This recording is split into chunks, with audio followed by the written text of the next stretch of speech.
नमस्कार शेतकरी मित्रांनो, आपल्यासाठी आज एक अत्यंत महत्त्वाची आणि आनंदाची बातमी आहे. तर ई पीक पाहणी या ई पीक पाहणीचा आजचा शेवटचा दिवस आहे. परंतु काही कारणास्तव ज्या शेतकऱ्यांची ई पीक पाहणी करायची राहिलेली आहे, तर त्या शेतकऱ्यांसाठी अत्यंत आनंदाची गोष्ट आहे. काही कारणास्तव बरेच शेतकऱ्यांचं ई पीक पाहणी झालेलं नाही. सर्व्हरचा प्रॉब्लेम असेल किंवा नेटवर्कचा प्रॉब्लेम असेल, त्यामुळे बऱ्याच शेतकऱ्यांची ई पीक पाहणी राहिलेली आहे. तर आजची शेवटची तारीख होती, परंतु महाराष्ट्र शासनाने या सर्व गोष्टींचा विचार करून आपल्याला मुदतवाढ दिलेली आहे. तर ती मुदतवाढ कशा स्वरूपाची आहे ते आपण जाणून घेऊ पुढील प्रमाणे. तर मित्रांनो, जमाबंदी आयुक्त आणि संचालक भूमी अभिलेख महाराष्ट्र राज्य पुणे यांच्यामार्फत एक पत्र आलेलं आहे. तर त्या पत्रामध्ये अशी माहिती आहे की ते प्रत सर्व विभागीय आयुक्त आणि सर्व जिल्हाधिकारी यांना देण्यात आलेले आहे. तर यामध्ये विषय असा आहे की खरीप हंगाम 2025 करिता शेतकरी स्तरावरील ई पीक पाहणी करण्यासाठी मुदतवाढ देण्याबाबत आहे.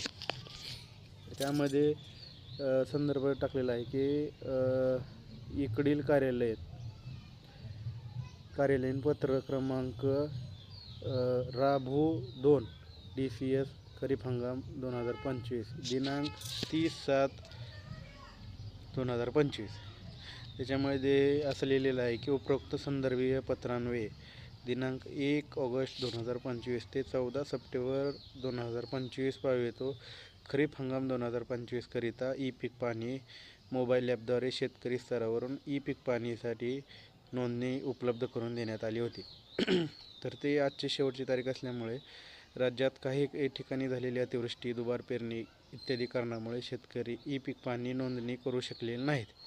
या कारणास्तव शेतकरी पीक नोंदणी करण्यापासून वंचित राहू नये याकरिता शेतकरी स्तरावरून पीक नोंदणीसाठी दिनांक 20 सप्टेंबर 2025 पावेतो म्हणजे 6 दिवस वाढवून दिलेले आहेत मित्रांनो.